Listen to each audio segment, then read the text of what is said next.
तो जी हाँ छात्रों, आपका एक बार फिर से स्वागत है इस वीडियो में। और कल के आपके सामाजिक विज्ञान के पेपर में आप यहाँ पे यदि आप चाहते हो आपको 75 में आउट ऑफ 75 नंबर मिले, तो ये पूरा आप वीडियो लगातार आप शुरू से लेकर अंत तक देखिए। एक भी आपको यहाँ पे मिनट आपको यहाँ पे वीडियो आपका स्किप नहीं करना है। देखिए मैंने आपका सेट एक आंसर आपको यहाँ पे पार्ट 1 दे दिया है और बच्चे कमेंट कर रहे हैं सर आप कृपया जल्दी से सेट बी का आंसर आपका यहाँ पे पार्ट 2 लेकर आइए। देखिए सबसे पहले मैं आपको यहाँ पे सेट आपका बी देख लीजिए, आपको 300 इसका विषय कोड है, आपको आंसर फटाफट चलिए आपको यहाँ पे आपका सेट बी का भी आपका यहाँ पे हम करेंगे आपका कौन सा आपका हम करेंगे यहाँ पे आपका पार्ट 2। और पार्ट 2 में बिल्कुल हम यहाँ पे गर्दा मचा देंगे। फटाफट एक एक क्वेश्चन आप यहाँ पे देखिए एक चीज और है, आपका यदि आपका सेट बी है या फिर आपका ए है आपको मैटर नहीं करता। आपके यहाँ पे 70% क्वेश्चन आपके धुने एक दूसरे में आपके एक्सचेंज हो रहे हैं, तो क्या करना है आपको यहाँ पे दोनों सेट आपको पढ़ना है। सेट बी वाले देखिए आप यहाँ पे आप अगर अपना सेट पढ़ना चाहते हैं तो आप पढ़ लीजिए, बाकी आप यहाँ पे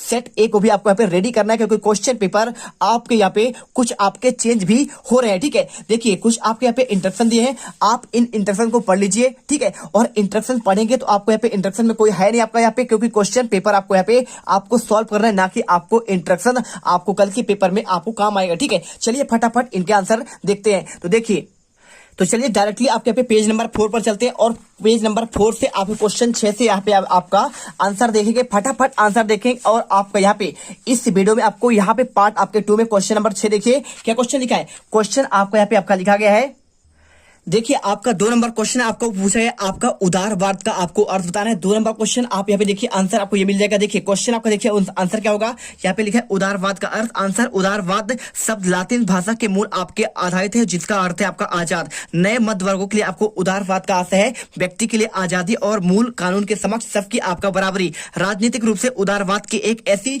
सरकार पर जोर देता है जो आपका सहमति से बनी होती है। और इसके बाद क्वेश्चन देखिए आपको यहाँ पे निरंकुशवाद से क्या आपका आंसर है इसका आंसर, तो आपको यहाँ पे देखिए आपका निरंकुशवाद का आंसर आपको यहाँ पे आपको यही वाला है। आंसर लिखने हैं निरंकुशवाद ऐसी सरकार या शासन व्यवस्था है जिसकी सत्ता पर किसी प्रकार का कोई आपका नियंत्रण नहीं होता है। इतिहास में ऐसी अस्थायी सरकारें निरंकुश सरकार कहा जाता है और जो अत्यंत केंद्रीकृत और आपके सैन्य बल पर आधारित दमनकारी सरकारें होती है। जैसे आपने सुना होगा, आपने यहाँ पे औरंगजेब आपने सुना होगा। ठीक है, तो औरंगजेब एक ऐसा शासक था जो निरंकुशवाद था, यानी प्रजा क्या चाहती है, क्या करना चाहती है, क्या नाराज है, खुश है, इससे कोई मतलब नहीं। ये क्या करते हैं, उनका दमन करते हैं। यदि कोई उनका विरोध किया तो यहाँ पे दमन किया जाता है। और उदारतावाद क्या है, तो उदारतावाद है भाई साहब आपको यहाँ पे जो आपके यहाँ पे लोग रहते हैं, हर एक वर्ग के लोग उनके प्रति यानी आपको क्या चाहते हैं, उनके आपको उनके लिए आपको देखना, उनके लिए काम करना, यही कहलाता है आपका यहाँ पे उदारवाद। ठीक है, यानी आपके जो आपके मध्यम वर्गीय होते हैं उनके लिए भी कुछ आपका काम किया जाए, ये नहीं कि आपका अमीर ही अमीर लोगों के लिए काम किया जाए या फिर आपके गरीब ही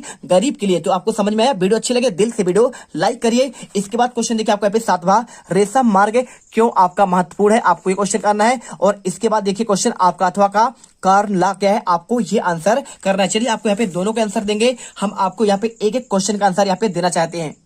तो देखिए आपको एक चीज बता दूं, आपका यहाँ पे आपका जो क्या है, देखिए आपका परीक्षा आपका बोध है तो आपका त्रैमासिक में आपके यहाँ पे आपके 3 चैप्टर आपके लिए गए हैं। किसमें, इतिहास के आपके 3 चैप्टर ही आएंगे। यूरोप में राष्ट्रवाद हो गया और इसके बाद आपको यहाँ पे जो आपका आने वाला है आपका एक चैप्टर कौन सा है, आपको इसमें एक आपका चैप्टर भारत में राष्ट्रवाद और आपका तीसरा चैप्टर आपको यहाँ पे आपका इससे देखिए आपको मात्र इन्हीं चैप्टर से आपके क्वेश्चन पेपर आपका आने वाले हैं। मात्र आपको यहाँ पे इतिहास खंड की बात कर रहा हूँ। ठीक है, तो आपको यहाँ पे आपको इन्हीं का आंसर देखिए, भूमंडलीकृत विश्व का बनना। तो चलिए फटाफट आपको आंसर देखिए, यदि आप इसमें से आपके कुछ और 2 नंबर वाले क्वेश्चन याद करना चाहते हैं तो यहाँ पे आप क्वेश्चन देखिए आपको यहाँ पे दिया गया है आपके लघुत्तरी क्वेश्चन। देखिए क्या कौन कौन क्वेश्चन है, फ्रांस के क्रांतिकारी सामूहिक पहचान के लिए 4 चीजों का चुनाव किया गया, तो आपका पितृभूमि, नागरिक, फ्रांसीसी झंडा तिरंगा और फ्रेंच भाषा। और इसके बाद देखिए क्वेश्चन आपको यहाँ पे फ्रांसीसी क्रांति में राजनीतिक आपके संवैधानिक क्षेत्र में क्या परिवर्तन आए, आपको क्वेश्चन। और आपका जॉल बेराइन क्या है, इसकी स्थापना क्यों हुई, आपको ये क्वेश्चन आपको देख लेना है। साथ में आपको यहाँ पे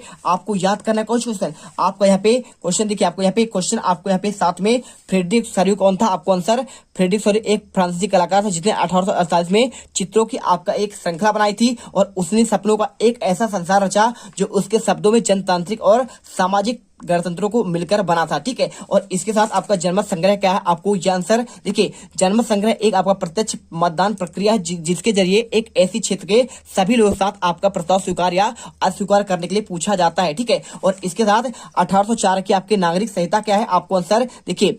1804 की नागरिक संहिता, जिसे आमतौर पर नेपोलियन की संहिता के नाम से भी जाना जाता है, जन पर आधारित आपका विशेषाधिकार समाप्त कर दिए गए थे और उसने सामूहिक के समक्ष बराबरी और संपत्ति के अधिकार को सुरक्षित बनाया और इस संहिता को फ्रांसीसी नियंत्रण के अधीन क्षेत्रों पर लागू किया गया। ठीक है, और इसके बाद देखिए क्वेश्चन आपका अर्नेस्ट रेनन कौन था, आपको ये क्वेश्चन आपको यहाँ पे देख लेना है।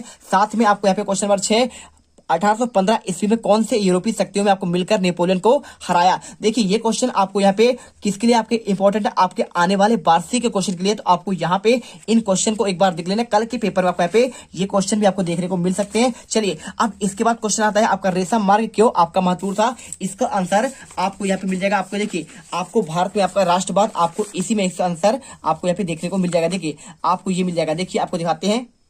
तो देखिए आपको तीसरे अध्याय पर आपको यहाँ पे क्वेश्चन मिल जाएगा, आपको रेशम मार्ग आपको क्यों महत्वपूर्ण। आंसर लिखिए, रेशम मार्ग एक ऐसा मार्ग था जो एशिया के विशाल भागों को परस्पर जोड़ने के लिए यूरोप तथा उत्तरी अफ्रीका से जा मिलते थे और यह मार्ग ईसा पूर्व में आपके अस्तित्व में आ चुका है और लगभग 15वीं शताब्दी तक आपका अस्तित्व में रहा और इस मार्ग में अधिकांशतः रेशम का व्यापार होता था, इसलिए इसे रेशम मार्ग कहा जाता था। और इसके बाद पूछे गया आपका पे कॉर्न आपका ला क्या है। आंसर देखिए आपको यहाँ पे, ब्रिटिश सरकार ने बड़े भूस्वामियों के दबाव में मक्का के आयात पर पाबंदी लगा दी थी और इस कानून के सहारे सरकार ने पाबंदी लागू की थी। उन्हें कॉर्न ला, कॉर्न यानी क्या होता है, आपका मक्का होता है, भुट्टा होता है। तो आपको कॉर्न ला मतलब क्या होता है, भूस्वामियों के दबाव को मक्का में आयात पर यानी आपको यहाँ पे बुलाने के लिए पाबंदी लगा दी गई और आपको इसे ही कॉर्न ला कहा गया। और एक आपको यहाँ पे लिखा है हायर परचेज क्या व्यवस्था थी। आपको यहाँ पे देखिए, हायर परचेज एक ऐसी व्यवस्था थी जिससे खरीदार वस्तुएं कर्ज पर खरीदते थे और उन्हें कीमत साप्ताहिक या मासिक किस्तों में चुकाई जाती थी। और इसके बाद क्वेश्चन देखिए,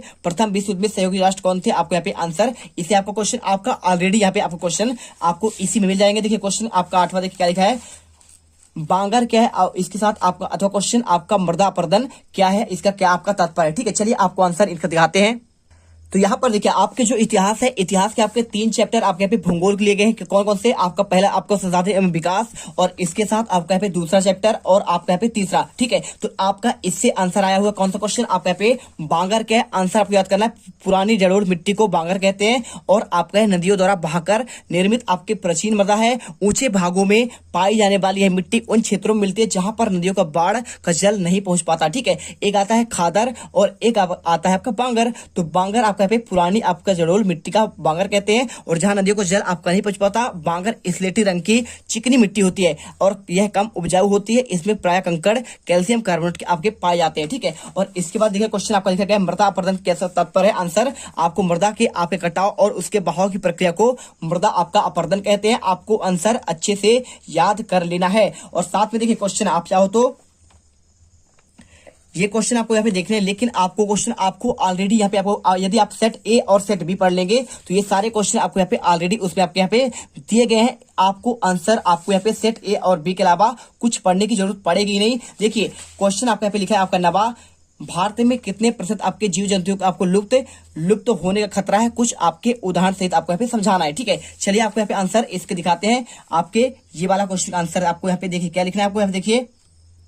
तो आपका इसी में आपको देखिए अध्याय आपको 2 में आएंगे। तो आपके 2 में देखिए आपका है क्या, आपका ये आपका है यहाँ पे आपका भूगोल की बात कर रहे हैं। तो भूगोल के आपके दूसरे चैप्टर में आपको यहाँ पे ये चैप्टर आपका दिया गया है और आपको इसी में आपके 2 नंबर वाले क्वेश्चन आपको यहाँ पे ये मिल जाएगा। देखिए कौन सा क्वेश्चन था आपका यहाँ पे, क्वेश्चन था आपका यहाँ पे, आपको देख लेते क्वेश्चन, भारत में कितने प्रतिशत जीव जंतु का लुप्त होने का खतरा है, आपको ये क्वेश्चन। ठीक है, तो देखिए आपको यहाँ पे आंसर क्वेश्चन आपको यहाँ पे ये मिल जाएगा। आपका ये क्वेश्चन देखिए, भारत में 10% वनस्पति जात और 20% स्तनधारियों को लुप्त होने का खतरा है और आपको इनमें चीता, गुलाबी सिर वाले बतख, पहाड़ी कोयल, जंगली चीतीदार उल्लू और मधुका आपका इग्नेसिस और आपका पे हुरबड़िया, हेप्टा न्यूरोन जैसे पौधे आपके शामिल है। ठीक है, और इसके बाद देखिए क्वेश्चन आपका यहाँ पे केंद्रीय वन आयोग क्या है। आपको आंसर यहाँ पे आपको छठा मिल जाएगा। यहाँ पे केंद्रीय सरकार ने 1965 में केंद्रीय वन आयोग की स्थापना की थी और इसका कार्य आंकड़े और सूचनाओं एकत्रित करना, तकनीकी सूचनाओं को प्रसारित करना, बाजारों का अध्ययन करना और विकास में लगी आपके संस्थाओं के साथ कार्यों को समन्वित करना आपका यहाँ पे आंसर होगा। आप फटाफट इसे याद करिए। इसके बाद क्वेश्चन आपका आता है, देखिए क्वेश्चन नंबर आपका यहाँ पे 10वां क्या लिखा है, धर्मनिरपेक्ष राज्य किसे कहते हैं और आपका यहाँ पे लोकतंत्र का आपका अर्थ। देखिए आप यदि आपको यहाँ पे चैप्टर 2 से क्वेश्चन आपको याद करना है तो आप चाहे तो आप ये वाला क्वेश्चन याद कर लीजिए, भारत में जैव विविधता को कम करने वाले कारक कौन से। आंसर देखिए पहला आपका यहाँ पे वन जीवन के आवास का विनाश, दूसरा जंगली जानवरों को मारना और शिकार करना, प्रदूषण, पर्यावरण प्रदूषण और विषाक्तीकरण, और आपका यहाँ पे दावानल। ये क्वेश्चन आप यहाँ पे रेडी कर लीजिएगा। साथ में आपको यहाँ पे अभ्यारण्य क्या है, तो अभ्यारण्य राष्ट्रीय उद्यानों में आपके सामान्य होते हैं। ये वन प्राणियों को सुरक्षित और प्रजातियों को सुरक्षित करने के लिए प्राकृतिक स्थल है और यहाँ बिना अनुमति के वन प्राणियों का शिकार करना आपका मना होता है। आपके क्वेश्चन आप यहाँ पे देख लीजिएगा। इसके बाद क्वेश्चन देखिए, ये सारे क्वेश्चन आपको ऑलरेडी आपको यहाँ पे आपको दोनों पार्ट में आपको शामिल किए गए हैं, क्योंकि क्वेश्चन आपका यहाँ से ही आना है, इससे बाहर क्वेश्चन आपका जाना ही नहीं है। और क्वेश्चन देखिए आपको यहाँ पे आंसर आपको यहाँ पे धर्मनिरपेक्ष और आपका यहाँ पे इन दोनों का आंसर। अब बात करें इसका आंसर की, देखिए आपका ये आंसर आया आपका यहाँ पे इकाई देखिए आपको राजनीति विज्ञान के आपके 3 चैप्टर त्रैमासिक परीक्षा में आपको शामिल किए गए हैं और आपका इसी से क्वेश्चन आपका यहाँ पे आया हुआ है। देखिए क्वेश्चन कौन सा आपका यहाँ पे तीसरा है, जाति धर्म और आपका लैंगिक मसले। आपको इसमें आपको ये क्वेश्चन आंसर मिल जाएगा। आपका देखिए धर्मनिरपेक्ष राज्य किसे कहते हैं, तो एक राज्य जो किसी धर्म विशेष पर आधारित नहीं होता है, जहां धर्म के आधार पर नागरिक के बीच किसी प्रकार का भेदभाव नहीं होता है, धर्म आपका निरपेक्ष। यानी क्या होता है, देखिए कुछ राज्य ऐसे हैं जहां आपका यहाँ पे धर्म के आधार पर बनाए गए, जैसे आपका यहाँ पे आंध्र प्रदेश, ठीक है, आंध्र प्रदेश आपका यहाँ पे मुस्लिम आपका बहुल राज्य था, आपको इसके आधार पर आपको यहाँ पे बनाया गया था। इसके बाद देखिए आपको यहाँ पे क्वेश्चन पूछा गया है, लोकतंत्र का क्या अर्थ है। आंसर आपको यहाँ पे मिल जाएगा। देखिए क्वेश्चन आपको यहाँ पे लोकतंत्र का वह शासन प्रणाली है जिसमें सत्ता के जनता के हाथों, देखिए सत्ता क्या होता है, जनता के हाथों में होती है, और लोकतंत्र शब्द अंग्रेजी के आपके डेमोक्रेसी से बना है, जिसका अर्थ होता है आपका जनता की, ठीक है। आपने लोकतंत्र का परिभाषा पढ़ा होगा, जनता के द्वारा जनता के लिए शासन। आपका इब्राहिम लिंकन ने ये आपका यहाँ पे आपका परिभाषा दिया था,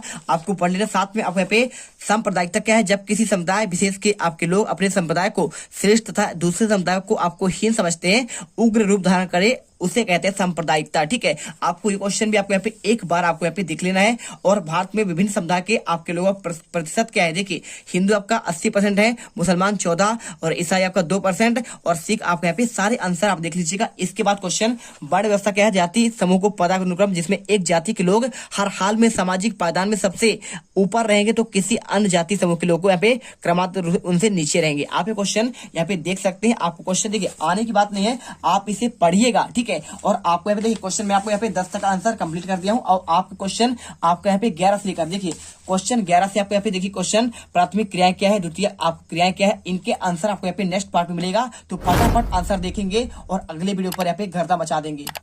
अब अगर तुम लोगों को वीडियो पसंद आई तो यार लाइक मारो। एम करते हैं 2,60,000 लाइक्स के लिए। कंप्लीट तो वैसे ही नहीं होने, लेकिन बोलने में क्या जा रहा है ना। और अगर तुम लोग नए हो तो सब्सक्राइब करो, वो जो लाल वाला बटन है।